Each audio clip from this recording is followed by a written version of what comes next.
Kannene hayanda kaldım. Böyle başıma dolanma. Nece ben seni itirdim, da senin tayın tapılmaz. Sen ölen gün emme geldin, beni götdü ayrı kende. Ben uşaq ne anlayaydım.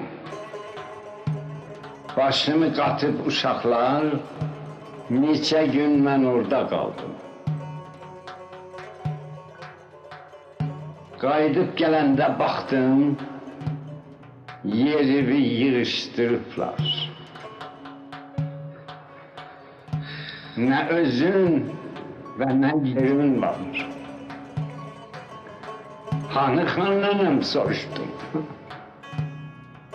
Dediler ki xannenenin aparıpla Kerbela'ya, ki şefasını oradan alsın. Seferi uzun seferdir. Bir iki yıl çeker gelince. Nece ağlaram yanıqlı.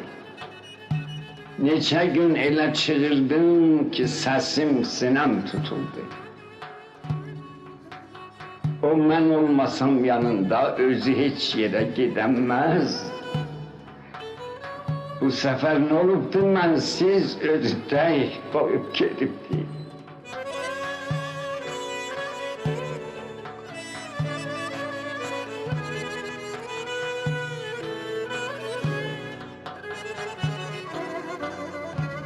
Hamıdan acıq ederken hamıya acıklı baktım.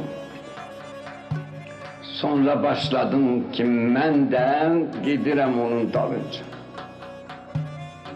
Dediler seninki tezdir.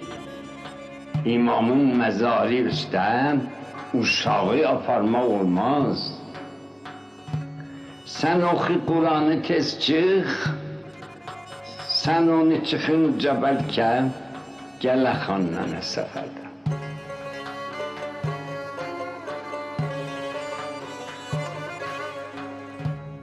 Tələsik ravanlamakta okuyup Kur'an'ı çıktım ki yazım sana gel indi.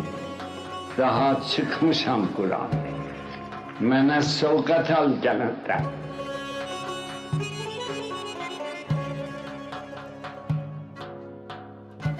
Ama her kağıt yazandan ağamın gözü dolardı. Sendeki gelip çıkmadın. Neçə yıl bu intizarla günü həftəni sanardım. Ta yavaş yavaş göz açtım, anladım ki sen ölüpsün.